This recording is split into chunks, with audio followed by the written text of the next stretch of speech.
Hello and welcome to the show. We have got today quite possibly the final of the Hot Wheels Showdown. Now I did think about going back and testing some of the earlier cars, perhaps slightly different builds and so on. Instead though, I've done that with previous build series, but instead with this I wanted to see if we could get something to beat the Holden. And I think this might stand a chance. Also, a lot of people wanted to see me run a Skyline, and I fancied running my favourite of the Skylines. Yes, the R31 Skyline is going to have a try. Now, this car is very much in that golden era. While the table has been a little bit more broken up of late, the late 80s, early 90s cars dominated for a long period of time. We still have the Holden at the top. We've still got the RX-7, the Sierra, and so on. Are all still right around some of the fastest cars that have gone. This Skyline in the mix with all of that. The other things that are going to help it. Body kit, we have got a wide body kit option for the car, and we will get some really big tyres on this vehicle, and that is going to be very, very helpful. We will get 315s at the rear. Okay, not quite as big as the Shelbys, but still very, very big, and we're going to get 275s at the front, which is going to be helpful for turn. I'd like 285s really at the front, but 275 will do.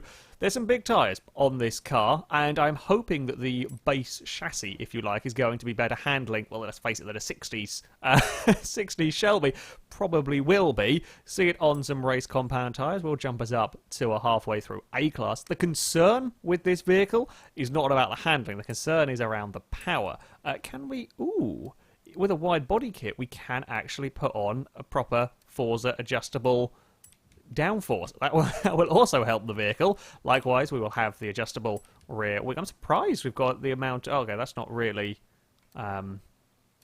much. I was surprised about stuff we can stick on with a wide body kit as well. It reduces drag, why not? Might actually help it come the descent from the loop. The big question is going to be power. I think the handling is going to be there. It's whether we're going to get enough power in this car to get it going as fast as the likes of the Holden, as fast as the likes of the kind of like the, not the Ferrari Testarossa, sorry, the Sierra. The Testarossa is more of a handling car than a speed one, but yeah, it needs to get that mix between outright power, outright acceleration, and quick through corners. We're going to want to go. I'm going to stick it on full weight reduction, and then I'm going to throw power at it and see what we can do. Now, this standard engine, I am not sure about. I'm not sure it's going to... Not that it's not a good engine, but I'm not sure it's going to get to the top of S1 class. We are looking... If this is going to challenge the Holden, we're probably going to be looking at about 650 horsepower needed in the car.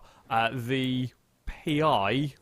might be going up a little too quickly for this to quite get that level of power. The car is rear-wheel drive, though, so it's not being hampered by the all-wheel drive massive PI gains. Yeah, this is going to struggle. This is really going to struggle to get that power. We're not going to get it in a standard engine either, so we will have to swap it. There are two options for the engine. We can go for the 2.6 inline 6, or we can go for the 6.2 litre V8. Now, in keeping with the car, we should probably get the inline 6. If we really want to go fast, though, the V8 is probably going to be the better option. A lot of torque from the V8, and it's actually lighter than the turbocharged options. I think I'm going to go with the V8. I think what I'm going to do... I think we're going to V8 it. We'll probably keep it naturally aspirated. We might go back to that level of weight reduction. We will be able to probably get the weight down to about 2,700 pounds with the likes of exhaust and so on. That might be a good way to go. I say it might be. I think it will be a good way to go. Try and get some more power in the vehicle. Oh, don't tell me we're going to need the bloody... We might need a supercharger on this to get the... God damn it. Yeah, we might need a supercharger to get the PI, or I guess maybe we might be able to sneak on that extra bit of weight reduction. Let's go and have a look. If we can, we will be looking quite nice and sorted. I'll be quite happy with this overall. Oh, we can easily, actually. Okay. Sure, we'll do that. I've also got to make sure we get gearbox in the car. We're going to need... right, that's going to be a problem. Didn't do gearbox early enough. Yeah, we need gearbox because I need to be able to adjust the gear ratios in this because apparently it's going to be buzzing the limiter. That's going to be a problem. Right, I guess chuck out the weight reduction. There was so much promise, and then it was taken away. Bugger. What can we do then? We need to... Well, maybe... Oh, I know what we can do. These things will give us the 1 PI. Yes, they will! That's what we needed. 650 horsepower is a little bit heavier than I'd like, but big tyres are going to help, I think. Let's just have a little play around. I didn't put the diff in. Let's put that in. Let's have a play around, see if we can sneak any of these on. We might be able to get a little bit more weight out of the car. Yeah, pain in the arse about that gearbox, but there we go. Okay, we are ready to go. Can the Skyline challenge that Holden, though? That is the big question. So, we are off to the skyscraper takeoff circuit for the final time with the Skyline. I will have 5 laps to try and go quicker than a 1:32.8. The time that has stood at the top of the table for, well, many episodes now. Many episodes indeed. Will the Skyline be able to beat that? Well, I don't think we're going to have the straight line speed necessarily on the Commodore. I think the Holden was a little bit more powerful and a little bit lighter. Not talking huge amounts here, but if I remember correctly, yeah, I think the Holden might be the slightly quicker car in terms of straight line speed, and we know how good the Commodore is through the corners, so the Skyline is going to have to be mega. The Skyline is going to have to be absolutely incredible through these turns, I think, if it's going to want to be getting near that Commodore. Of course, the Esprit found its time in a slightly different way. The Esprit absolutely monstered the corners, but was slower in a straight line. This isn't going to outhandle an Esprit, that much is for sure. It should, though, outrun it in terms of straight line speed. Oh, slightly cold tyres, of course, on this opening lap, so a little bit hard to judge immediately. Feels pretty good through the corners, I will say that much. Little mistakes from me so far. I've got it into a spot of bother, but on the most part, yeah, it's feeling pretty solid when it comes to the corners. I'm not sure fast enough, but we will find out over the coming laps. We get a good run off of that second boost pad, 209 miles an hour. What are we going to hold around the 194? That's about the same that the Shelby was doing, and the Shelby had a lot more power and a lot less weight than this, so that is some good speed around the loop. The brakes are bloody good as well. That was a high, 220 I think that was up to. That was real high speed and quite late on the brakes. So the brakes are powerful. The speed is pretty good. It's certainly not up there with some of the real fast cars that we've got around here, but it's going to be better through the corners than the likes of the real insane vehicles like the Porsche 914 and those sort of cars. Yeah, they might have been setting 230 by the bottom of the course, but they're not going to hold the sort of speed through the corners that the Skyline can. I think it is a little down on the likes of the Sierra, possibly. I think they were doing about 225. I might be wrong on that one, but there we go. Ooh. I thought I was about to lose the back end there, but I have gathered everything back up. I don't actually know if it slid or not. It was right on the limit of that grip. We actually got pretty good at 166 miles an hour. We got pretty good speed. That mid-range acceleration I've talked about in the past is, yeah, not bad. Not bad in this vehicle whatsoever. I mean, it helped because we're carrying so much quarter speed. Like, the actual power in this isn't great, but it's not that much. It's not that far down compared to the Shelby because this is carrying so much more speed through the turns that yeah, it's just got the momentum really going into the next sort of straight. Once more we go across the jump, a little bit bouncing around on the landing. 211 miles an hour though is yeah, not to be sniffed at all around that. I think it held 196. That's quick. That's really good at keeping its speed up around the loop, which is kind of surprising in this, with it not being so ludicrously powerful. We bumped the wall. It's gone fast. We bumped the wall a little bit on the run through that final corner. Oh god, got a big slide trying to get on the power pseudo. It's down to a 33.1. So it's right there.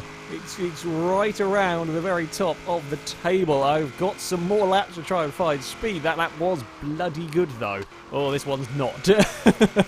I sometimes find it with cars. You get that mega quick second lap. I can't remember what the other vehicles have. I know some vehicles in this series have done it. Yeah, you get a mega quick second lap, and then you try and go faster later on, and you just can't quite get back to that speed, to that point.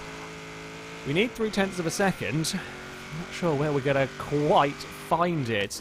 We ran quite deep into the final corner, and that might help. Oh, we're all out of shape. Completely, this lap's all... That's terrible. It's all gone horribly wrong. Probably better to try and focus on, well, let's get the car around the awkward arsehole turn. Try and not focus on going quicker than a 33.1, just focus on getting every corner smooth, and then the lap time will hopefully come to you. When you try and push the car, overdriving around this circuit is easily done, and, oh, that was terrible. Bounce and nothing. Yeah, very easy to overdrive cars around this circuit, trying to go hunting for time. Oh, might have swooped down a little bit too much to the inside. I think we got away without catching the wall, but would have been only just. Right, get the car stopped for the last corner. So, if you can see bits of, I think, rear splitter on the road there from where I clonked the wall. I assume, or a rear diffuser, I guess I should say. I assume it was that. Something fell off the back of the car. I don't really know what it was. Let's get turned into the third corner. Oh, that was nice through turn 3.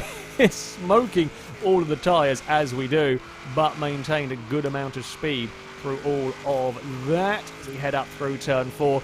Actually, that's the first time I've really seen the back of the car get unsettled through a corner. It had a wobble. It wasn't enough to throw the car off at the wall like we have seen. Too brave. Too brave from me there. Yeah, it wasn't quite enough to throw the car at the wall, and it wasn't throwing about like the Shelby was doing sideways every single lap up there, but I would rather not be seeing the vehicle do that one. It was a very good first couple of corners. However, yeah, the rest of this lap probably not quite going to be up there. We will get one more try. We will get one more try at finding that 0.3, that elusive 0.3 of a second. Let's hope we not get a bobbly landing as much as we did last lap. I'm trying to follow the tyre tracks. So the first run was good, so I'm trying to keep following the same track so we can hopefully land in exactly the same place, and if we don't bounce through the air, get a similarly strong run. Up towards the final corner we go. Yeah, 200... Going 220 and be able to brake at the point I am is rare, to say the least. It was not a better lap. It was about 33.8, I think, that time around. So what can I do on the final... Oh, it's a little bit of sliding. Don't think it will have cost us too much. The final lap of this skyscraper takeoff circuit with a very quick car. That was a lot of speed through turn 3, but probably not quite as much as the Lotus. Hopefully enough to maybe fight with the Commodore, the sort of apex speed wise there, because we will make up time with our acceleration over the Esprit in this car. I had to leave it a little bit longer perhaps to get on the throttle there. It's a lovely driving car. It is a tad understeery at these corners. I think it's more, though, because I'm just carrying so much more speed than I have been in recent episodes. I haven't had a car like this for a little while. We kind of had pure handling cars like the Lexus or some crazy power cars go around. And this is carrying a lot of mid-corner speed, or carrying a lot of speed into corners because it has got that 600-plus horsepower. The final time, we are heading towards the jump. Here we go, Skyline. Let's get a nice landing. Let's not bounce around. We do. We get a lovely landing up to 211 miles an hour once more as we head around the loop. 195 miles an hour held. We hug the inside on the run down towards the final corner. Let's not overdrive the approach as we did on the first or the second flying lap. It's not enough. It's not enough. 33.1. I don't actually know what lap time that one was, but it didn't change the best, so it was close, I feel. Oh, it put up a bloody good fight. It put up a bloody good fight. As I said, I wanted a car that might challenge the Holden. It did. It's just not quite enough. It's just not quite enough to beat that Commodore. The Skyline's 33-1 will put it into a 4th place. It doesn't quite beat the Ferrari Dino or the Lotus Esprit either. However, does beat the RX-7, the Sierra Cosworth, Ferrari Testarossa, BMW M3, and so on.